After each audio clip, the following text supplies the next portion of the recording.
की क्षमता पर बातचीत करेंगे और नेतृत्व की क्षमता किसी भी राष्ट्र के विकास में कितना महत्वपूर्ण भूमिका निभाती है, इसी को जानने का प्रयास करेंगे कि एक नेतृत्व की ताकत के बल पर एक राष्ट्र या देश विकास की कैसे नई नई इबारत लिखता है और नेतृत्व की अक्षमता और नीतिगत विफलता की वजह से कोई राष्ट्र कैसे गरीबी के चंगुल में जकड़ता चला जाता है और विकास के जो मानक निर्धारित किए गए हैं उन मानकों पर कहीं ना कहीं वो सबसे निचले पायदान पर अपनी उपस्थिति दर्ज कराता है। तो ऐसे में जब हम बात करते हैं तो हमें इस बात की जानकारी है कि 1947 में भारत राष्ट्र आजाद हुआ था।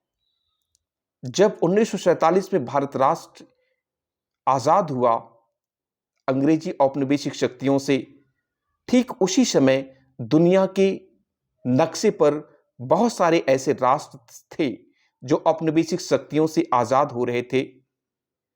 जैसे हम देखते हैं जापान ने कोरियन पेनिनसुला पर अपना आधिपत्य स्थापित किया था और 1963 में वह एक राष्ट्र के रूप में वजूद में आया। ठीक उसी तरीके से इजराइल 1948 में एक राष्ट्र के रूप में बना। चाइना भी 1949 में एक राष्ट्र के रूप में माओ से तुंग के नेतृत्व में अपनी यात्रा शुरू की।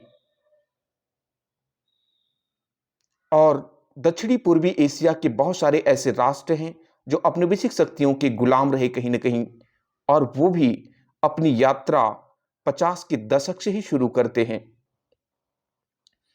लेकिन जब हम बात करते हैं कि उनकी यात्रा का अपना अपना क्या निष्कर्ष है, सभी देशों की जो यात्राएं निकली,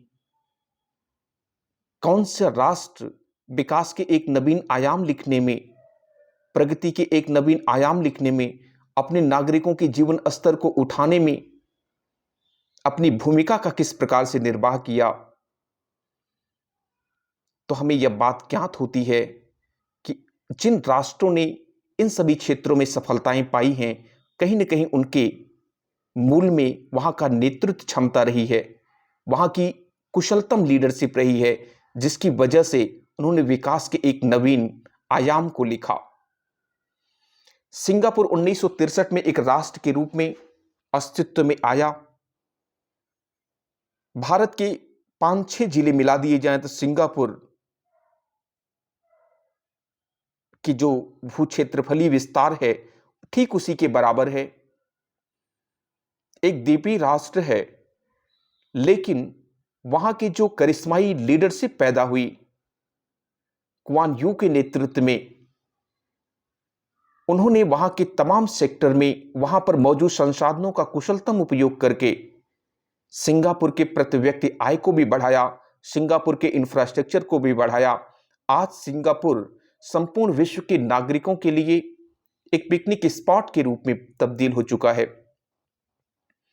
सिंगापुर एक स्वप्निल दुनिया के रूप में सभी विश्व के नागरिकों के लिए, विश्व के सभी नागरिक वहां एक बार जीवन में जाना चाहते हैं,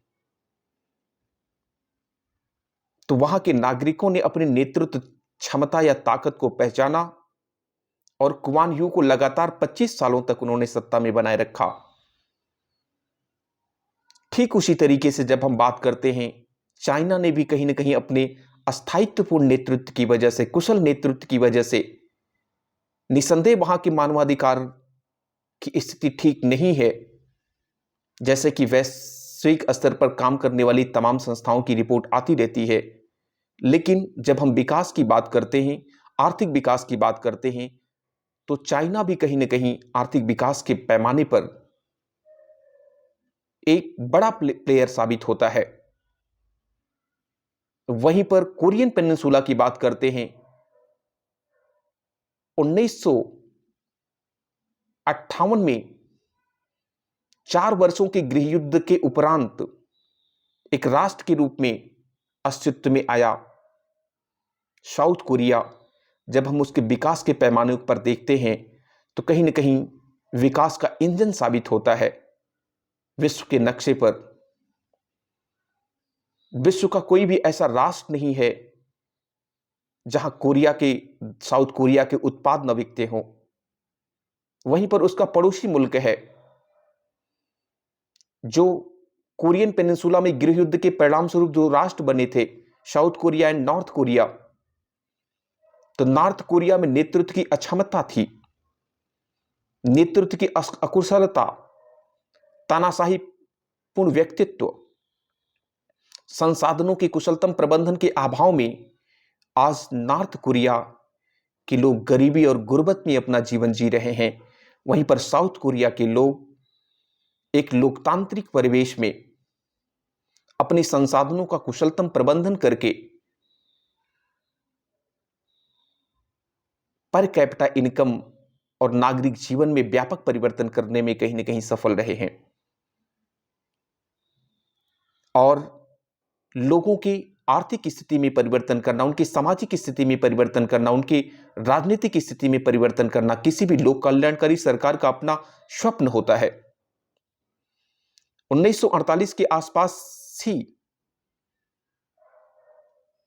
इजराइल भी एक राष्ट्र के रूप में अस्तित्व में आया था, लेकिन इजराइल आज भारत को तमाम प्रकार के तकनीकी रूप से सहयोग कर रहा है, तकनीकी रूप से हथियारों को उपलब्ध करा रहा है।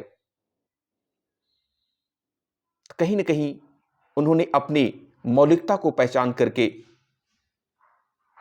और उसी मौलिकता के आधार पर अपनी नीतियों का निर्धारण करके विश्व मंच पर विकास की एक नई इबारत लिखी है। वहीं पर जब हम भारत की बात करते हैं तो भारत इतने विशाल भूभाग को रखते ही होने के बावजूद भी नीतिगत विफलता, नीतिगतहीनता की वजह से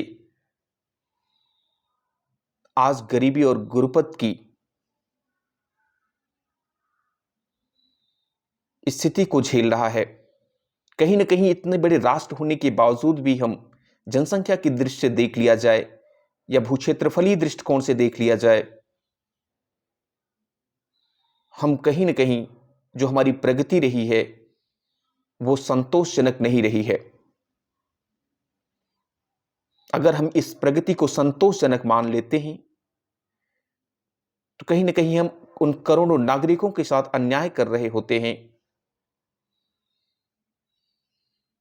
जो इन कुशल नेतृत्व से एक अपेक्षा लेकर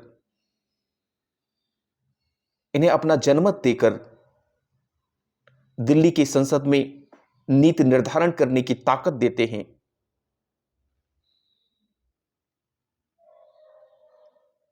तो इस तरीके से भारत के साथ ही आजाद होने वाले राष्ट्र आज एक्सपोर्टिंग इकोनॉमी के रूप में तब्दील हो चुके हैं।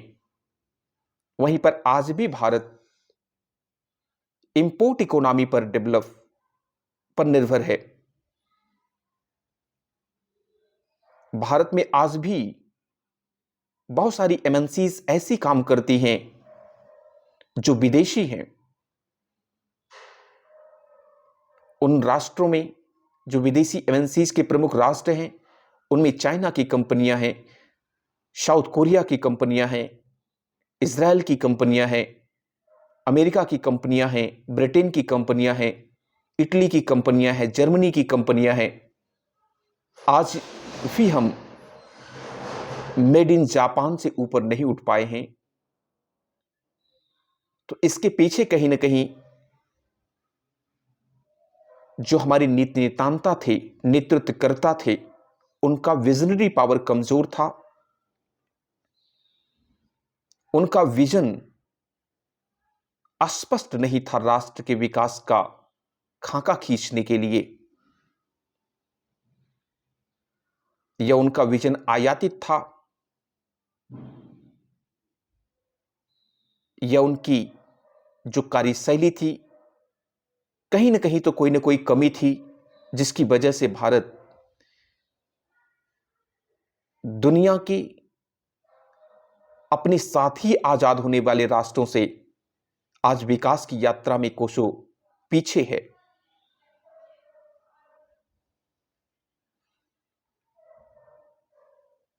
तो इस तरीके से भारत में नेतृत्व की विफलता दिखाई पड़ती है, जो कहीं न कहीं विकास के पैमाने पर भारतीय जनजीवन को प्रभावित करती है। तो हमें अपनी उपलब्ध नेतृत्व की ताकत और क्षमता को पहचानना चाहिए, जिससे हम विश्व बिरादरी के साथ अपने प्रतिस्पर्धा को बनाए रख सकें और विकास की नई इबारत लिखने में भारत विश्व के किसी भी राष्ट्र से पीछे न रह जाए। आज भारत में बुलेट ट्रेन बन रही है, तो उसके लिए जो फंडिंग है वो उपलब्ध कराने वाला राष्ट्र जापान है। जापान, अगर हम प्राकृतिक दृष्टिकोण से देख लें, तो प्रकृति ने जिस प्रकार से भारत में अपनी कृपा दृष्टि बनाई है, ठीक उसके उल्टा जापान में पर ईयर 1400 भूकंप आते हैं। उसके बावजूद भी जापान आर्थिक दृष्टिकोण से कितना समृद्ध राष्ट्र है कि भारत की बुलेट ट्रेन बना रहा है, भारत को कर्ज दे रहा है। और जापान भूक्षेत्रफलीय दृष्टिकोण से, संसाधन की दृष्टिकोण से भी भारत से काफी कमजोर स्थिति में है। आज भी इस्पात की आपूर्ति जापान को भारत से होती है। पारादीप बंदरगाह से हमारे अयस्क जापान जाते हैं और वहां की प्रसंस्करणशालाओं में परिशुद्ध होकर के पुनः भारतीय मार्केट में हाई रेट पर बेचे जाते हैं। तो यह कहीं न कहीं भारत के नेतृत्व की विफलता है कि हम अपने संसाधनों का तकनीकी दृष्टिकोण से उपयोग करने में आज भी दुनिया के दूसरे राष्ट्रों पर निर्भर हैं। मैन पावर की दृष्टिकोण से देख लिया जाए तो भारत में मैन पावर की कोई कमी नहीं है।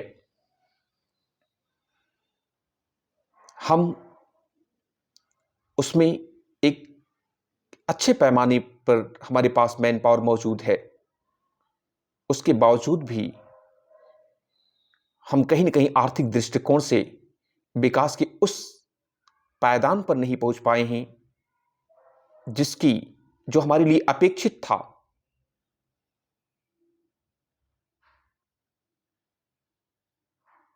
तो इसी के साथ आप सभी लोग को अपन नेतृत्व को चुनने में, उसके सिलेक्शन में कोई कमी नहीं रखनी चाहिए।